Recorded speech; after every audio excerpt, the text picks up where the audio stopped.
Can you elaborate on that mission statement and what do you mean by harnessing our innate healing potential? Perfect segue, because clinical hypnosis is just one example of ways that we can change our relationship with our bodies and have a top-down control on how our body functions.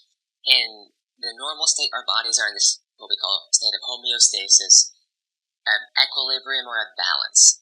But for any number of reasons, whether they be external, like the environment, which is probably most often the cause, versus internal things like genetic issues that we don't have as much control over, this homeostatic equilibrium gets disrupted, and that's usually where disease comes out.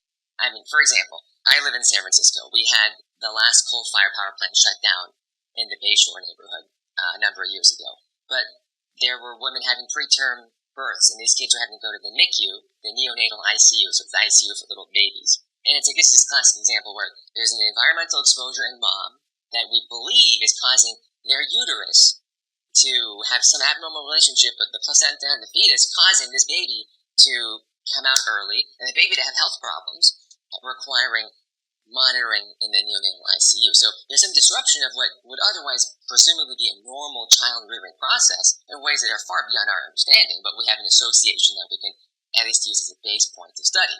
The easy thing there is that we'll just shut down the coal-fired power plant. They did that. The number of neonatal ICU admissions plummeted.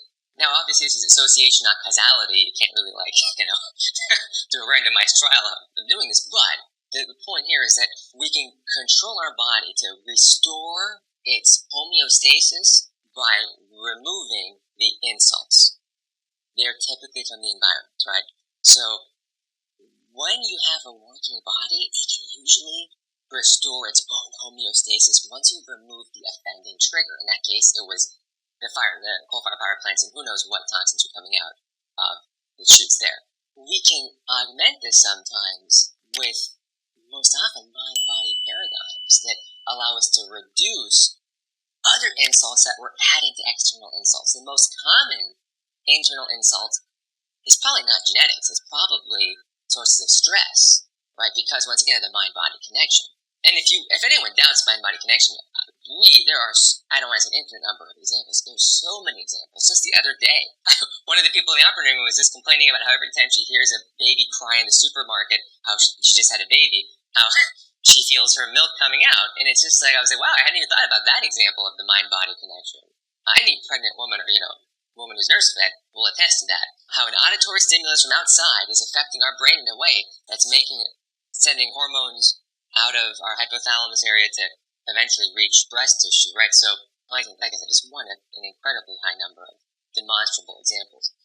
So anyways, when I'm talking about harnessing the inner healing potential, it's how do we unblock the internal blocks we put to our body regaining its homeostasis? They often come in the form of stress that exhibit at or manifest as mental health conditions like anxiety, depression, addiction, PTSD, because those all have a very tangible effect on our body. Yeah, I like your, I don't know if it's medical terms, but I like when you use the word, you just got to remove the insults, right? So I like that phrasing.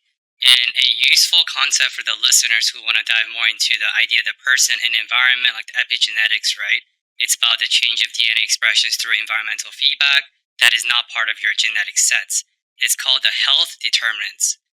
It's basically saying some of the qualifiers, some of the potential contributing factors to determining your future health outcome.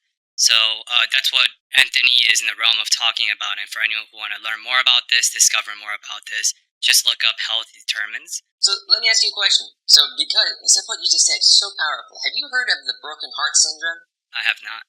Takotsubo cardiomyopathy. The name comes from Takotsubo, so it's maybe you know how taco is octopus. It's called that because the heart balloons into one of these octopus traps, like a giant big spherical thing, and it happens, as far as we can tell, after cases of extreme stress. So this is a common layperson example. This can be lethal. Rarely is it lethal. Fortunately, the heart can return back to normal function without going into permanent heart failure.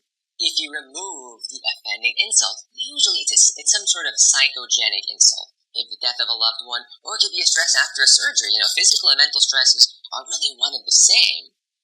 And this is one layperson example that shows how powerful an external insult can be on the body and how the body can recover once, like you said, that insult is removed. Letting the body do what it does best, letting it engage in its own innate healing potential by you getting out of the way. Yeah, so I have a next follow-up question ready for you, and this is right on the train. So one of my favorite content of yours during my research is titled How Your Body Reveals Secrets Under Anesthesia, right? And then, of course, there's a book called Body Keeps a Score. That's the whole idea of that, how your body takes a catalog and accounting of every tour, stresses, the stress you go through in life. But can you demonstrate and just talk to us about like how our bodies actually keep score of everything and the way they are revealed under a certain condition such as anesthesia? So the truth serum, have you heard of this truth serum thing? It's all over the internet. People want to know, you know? It's just like what the FBI uses when it's interrogating prisoners.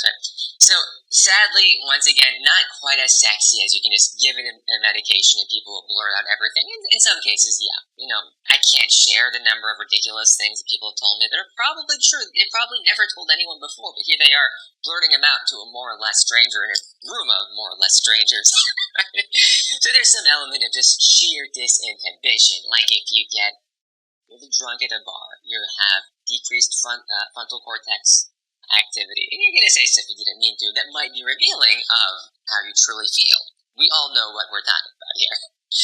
Now, at a deeper level, the body itself has some scorecard, and we don't really know how this works, but it's literally like the body closing in on itself when it has unprocessed traumas, unprocessed triggers of depression or anxiety that aren't manifest if the body and mind aren't ready to let it out.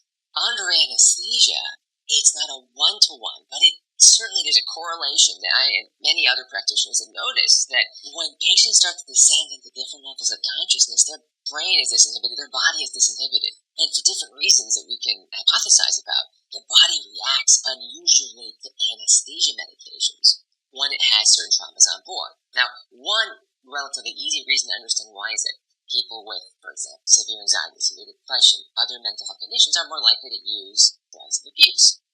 Anesthesia and drugs of abuse totally do not mix well, and you can absolutely tell somebody who abuses any of these illicit drugs, their bodies manifest this when they're asleep under anesthesia. They don't have, it's not a truth serum effect here. Their heart rate, their lungs, their vocal cords, things act in ways that are like, something is very unusual about this person's physiology, so very much their body manifesting it. A deeper level is that, people with depression and anxiety, even if they're not abusing drugs, they might still be taking neuropsychiatric drugs like antidepressants, anti-anxiety medications. This also comes through under anesthesia in the operating room because our anesthetic medications also interact with those medications in ways that we can semi-reliably tell when they're asleep. Once again, they're not telling us anything. Their body is telling us these things. And then you have what I view as the deepest state, where even if somebody is entirely unmedicated, but severely depressed, hyper anxious, maybe holding on to trauma for a long time, are their bodies also going to manifest this when they're asleep under anesthesia? Probably the least studied of all, because we don't really, in Western society, subscribe to this hypothesis of the scorecard in the body, but it certainly appears that they also have exaggerated responses, not only from higher dose requirements, and this has been studied in peer-reviewed literature. So, for example, somebody who's hyper anxious, they just have so many cogs turning in their brain, they need more anesthesia to fall asleep, sometimes to stay asleep. And then when they wake up from anesthesia, they also, in my experience, this has probably been a little bit less studied, but still some evidence out there to suggest that they tend to wake up with more emergence delirium, meaning that they're just completely unconsolable, even though they're not remembering. They're kind of like in this in-between state of conscious unconscious. Their body is just reacting in ways that are very exaggerated. Arms flailing, hitting, screaming, crying, doing all sorts of things that they don't remember. They will not remember. But is still a window into their subconscious state. Man, that's really fascinating, because just the fact that our psychophysiological response would almost tell on its own without us being responsible for telling. It's almost like our body snitching on us, right? Yeah, it is. Under the most purest state. Yeah, that's really cool.